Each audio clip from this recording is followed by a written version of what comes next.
नाज़रीन, drama serial Chaalbaaz की next आने वाली एपिसोड में आप देखेंगे कि जब आयशा महसूस करेगी कि इशल तो उसकी जगह लेना चाह रही है आहिस्ता आहिस्ता, तो उस पर आयशा बहुत ही ज़्यादा गुस्से में भर जाएगी और वो कहेगी कि असद बाहर की चीज़ें हरगिज़ नहीं खाते हैं। जब इशल ऑफर कराएगी असद को कि आप असद भाई जो नाश्ता मैं लेकर आई हूँ आप वो करना पसंद करें, इस पर असद कहेगा कि कभी कभी बाहर का खाना भी ये कोई नुकसान नहीं देता, हाँ मैं ज़रूर खाऊंगा इशल जो तुम लेकर आई हो। ये बात आयशा को बहुत ही ज़्यादा बुरी लगेगी और वह असद से वह घर आकर कहेगी कि आखिर आपने मुझे तो बाहर ले जाने से मना कर दिया था कि आपको बाहर का खाना हरगिज़ पसंद नहीं है, लेकिन जब वो इशा लेकर आई तो अब आपने आराम से खा लिया, आखिर आपने उसको मना क्यों नहीं किया। इस पर असद कहेगा कि क्या हो गया है तुम्हें, तुम इतनी छोटी सी बात का बतंगड़ क्यों बना रही हो, तुम जानती तो हो कि अब वो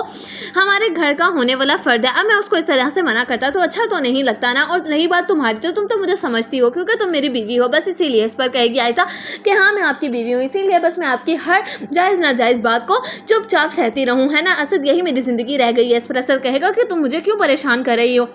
जब देखेगी आयशा कि असद इस बात से बहुत ज़्यादा परेशान हो रहा है तो वो कहेगी कि ठीक है असद, मैं आइंदा से आपसे इस तरह से कोई भी सवाल नहीं करूँगी, लेकिन प्लीज़ अपना मूड ठीक कर लीजिए। उधर आप देखेंगे कि जब इशा हर वक्त रोहान की बहुत ही ज़्यादा फिक्र करेगी तो इस पर रोहान कहेगा कि अल्लाह ने मुझे दोनों भाभियाँ ही बहुत अच्छी दी हैं, एक है कि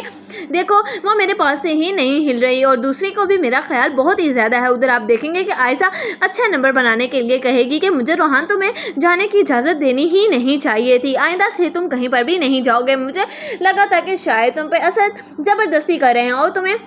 जाने नहीं दे रहे अपने दोस्तों के साथ, बस इसीलिए मैंने तुम्हें इजाज़त दिलवाई थी, लेकिन मैं नहीं जानती थी कि तुम इतनी तेज़ ड्राइविंग करोगे। तुम जानते हो कि जब डॉक्टर ने हमें तुम्हारे बारे में बहुत ही ज़्यादा मनहूस खबर सुनाई थी तो किस हद तक डर चुके थे हम लोग, और ताया अब्बू की तो जैसे एकदम से पैरों तले ज़मीन ही निकल गई थी, इसीलिए बस आइंदा से तुम कहीं पर भी नहीं जाने वाले हो, तुमने मुझसे वादा किया था। इस पर कहेगा रोहान के मैं तो आपसे वादा करके ही पछताया हूँ भाभी, मुझे लगता है कि शायद अब आप लोग मुझे कहीं पर भी जाने की इजाज़त नहीं देने वाले। इस पर कहेगी